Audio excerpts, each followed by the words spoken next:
En principio, agradecer a mis hermanos de distintos pueblos, de distintas nacionalidades, de distintos saberes, por confiar en que yo en este momento, en este instante, represente y lleve la voz. Nosotros, como las gotas de la lluvia, como el rocío del amanecer, que forman arroyos y quebradas, y luego ríos, hemos tratado de que esto sea un río de constataciones, de iniciativas que afirman nuestra realidad, pero también nuestras perspectivas. Y quisimos ingresar a este tema haciendo una constatación histórica. Vivimos un proceso de colonización o neocolonización y nos planteamos la siguiente pregunta: ¿cuántos millones de indígenas han desaparecido, han muerto en nombre del desarrollo? ¿Cuántos pueblos han desaparecido? Y constatamos también que no hay ningún gobierno de Estado o estados que hayan sido sancionados ejemplarmente por la comunidad internacional. Un ejemplo de esto que surgió es que no solo es un asunto de los estados de los centros de poder, sino también se da en aquellos lugares en donde se han edificado gobiernos progresistas. Ejemplo, el Brasil, que le ha quitado su apoyo a la OEA, presionado por los intereses de las transnacionales.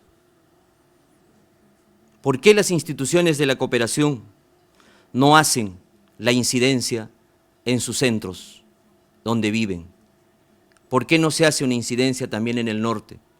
Nosotros allá ponemos el sudor, la sangre, nos vemos obligados a ejercer autotutela de derechos o autodefensa, bloqueamos carreteras, tomamos las sedes o instalaciones de las empresas extractivas. Nos gustaría también que acá se haga la incidencia en los lugares o en las sedes de las corporaciones para que podamos demostrarnos mutuamente, tanto en el norte y en el sur, lo que están viviendo los pueblos indígenas. Las transnacionales han capturado los estados. Las transnacionales hoy en día han subordinado la democracia a la lógica del mercado. En este sentido, la cooperación ha sido muy importante para la defensa y conquista de nuestros derechos. Partimos también de una aproximación histórica. La cooperación ha sido muy importante para salvar vidas de las dictaduras que se estaban dando en América Latina.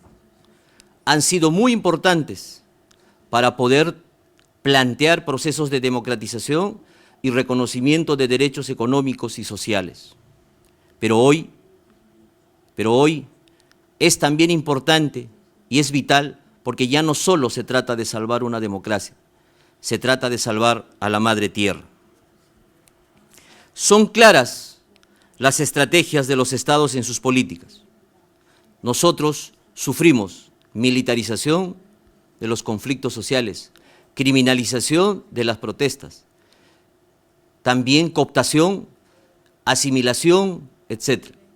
Y no solo por los gobiernos que tienen como tarea impulsar o reproducir el modelo neoliberal, sino también por aquellos gobiernos progresistas. Los instrumentos internacionales, los instrumentos jurídicos, como la Declaración Universal de los Pueblos Indígenas, como el Convenio 169 de la OIT, han sido avances importantes en el reconocimiento de derechos. Pero hoy constatamos que todo esto corre peligro, porque las redes y el tipo de presiones que han construido las transnacionales hacen peligrar no solo la defensa, sino el ejercicio de estos derechos. En este sentido, consideramos que es necesario fortalecer las estrategias de las organizaciones indígenas que promueven y defienden los derechos, en específico el derecho a la consulta. La lógica del mercado que vivimos vienen haciendo que los pueblos indígenas enfrenten un proceso colonial, un proceso de colonización. En las últimas décadas se han producido, a través del fortalecimiento de modelos extractivistas, un conjunto de acciones que están dirigidas fundamentalmente a capturar los territorios de los pueblos indígenas, porque es ahí en donde están nuestros recursos naturales.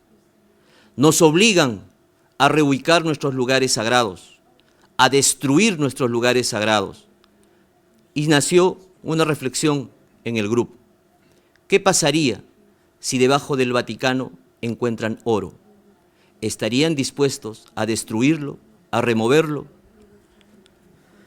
Los nuevos procesos de extractivismo y neoextractivismo impactan sobre la vida y existencia de los pueblos indígenas, sobre la viabilidad como seres humanos de aquellos grupos que hemos escogido de vivir de manera diferente.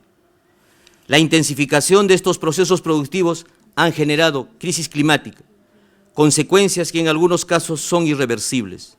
Según los entendidos y algunas reflexiones, estamos ante una crisis de la civilización humana. A este respecto, los pueblos indígenas, en sus experiencias y en sus prácticas, consideramos que está la semilla para poder aportar alternativas civilizatorias. Nuestra manera de vivir en armonía con la naturaleza es una fuente para construir una nueva manera de relacionarnos entre hombres, en armonía con la Madre Tierra. En respuesta a esta realidad, los pueblos indígenas proponemos la construcción de las siguientes estrategias.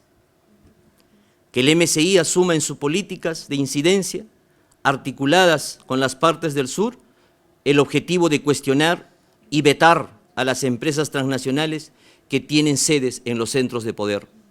¿Qué queremos decir con esto? Nosotros allá, ya sea a través de las resistencias, a través de las movilizaciones, cuestionamos la presencia y la lógica, cuestionamos el modelo de desarrollo que nos pretenden imponer. Sería también saludable que en Ginebra, por ejemplo, donde hay un ejercicio de radicalización de la democracia, pudieran, a través de estos mecanismos, cuestionar las malas prácticas de las empresas.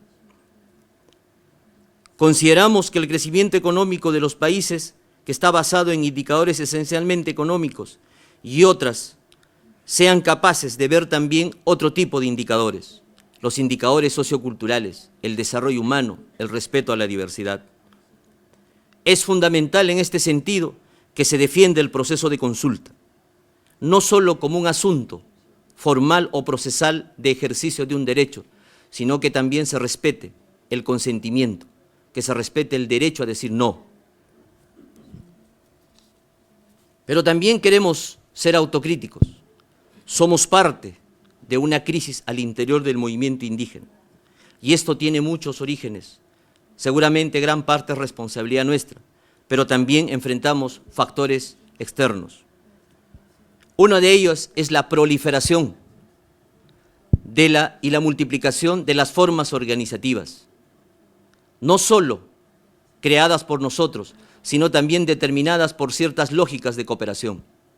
Por ejemplo, existe un tipo de cooperación que está orientada solamente a atender la problemática de los pueblos indígenas amazónicos. Existe otro tipo de cooperación que solamente atiende la problemática de los pueblos andinos. Ha llegado la hora de darnos un cierto grado de unidad, de unión. Andinos y amazónicos representamos la misma problemática. Amazónicos y andinos, pueblos indígenas de Colombia, el Perú y otros, también necesitamos articularnos de manera conjunta para que nuestras respuestas sean más eficaces. Por lo tanto, debemos considerar que la dinámica de las redes transnacionales y su relación con los estados está subordinando todo a la lógica del mercado. Consideramos la necesidad de romper la dependencia para con los estados, la subordinación de nuestros líderes gubernamentales. Es necesario considerar la necesidad de un enfoque autónomo. Para ello, planteamos que desde este esfuerzo, en donde estamos articulados, y ojalá el MCI pueda ayudarnos a construir una nueva manera de articularnos y de organizarnos partiendo del enfoque de una nueva escuela. Necesitamos una nueva escuela política que no nos dé ideología, sino queremos articular nuestras experiencias para que, sumada a la diversidad, podamos ser una potencia o podamos potenciar más nuestras resistencias.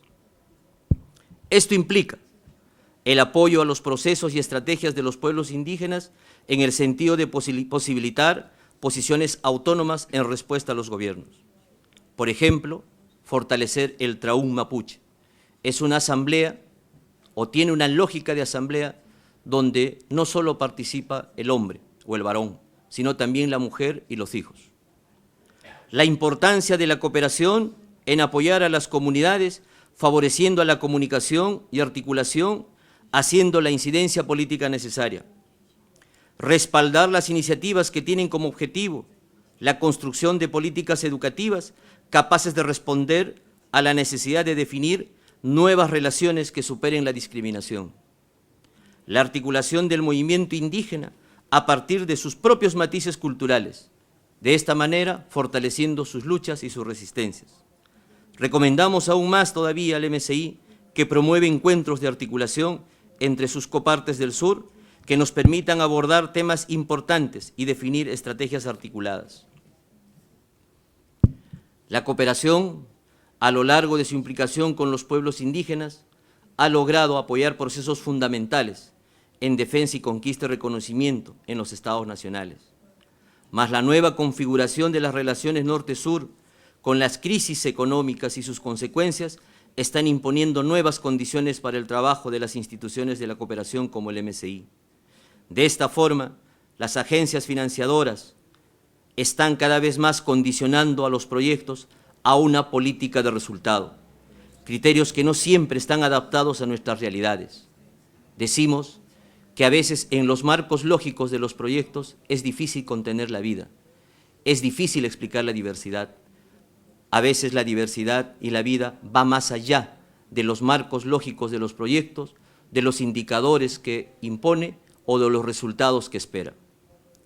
Frente a esas realidades es necesario redefinir la agenda de la cooperación, construyendo nuevos contenidos para la solidaridad que permitan mayor sensibilización, conciencia y flexibilización frente a las amenazas que se enfrenta hoy. Como habíamos dicho, ya no solo se trata de fortalecer procesos democratizadores, sino se trata de aportar a una alternativa civilizatoria que pasa por salvar a la Madre Tierra. Reafirmamos la necesidad de que esta relación esté basada en una relación de solidaridad, confianza y complementariedad, permitiendo incluso que en los casos de finalización de proyectos sean discutidos los plazos y estrategias para que éstas no inviabilicen los trabajos de los copartes. En conclusión, recomendamos a la cooperación del norte para que incidan en los estados del sur a fin de garantizar la aplicación efectiva de las leyes y normas que son conquistas de los pueblos indígenas, de la humanidad y también de la cooperación. Quiero también traer a colación, para graficar nuestras realidades, recordando algo que se dijo en alusión al África. Se dice, vinieron, nos trajeron el progreso, la Biblia y la espada. Nos dijeron, cierren los ojos, recen. Nosotros rezamos. Y cuando abrimos los ojos, ellos tenían la tierra y nosotros la Biblia. He concluido.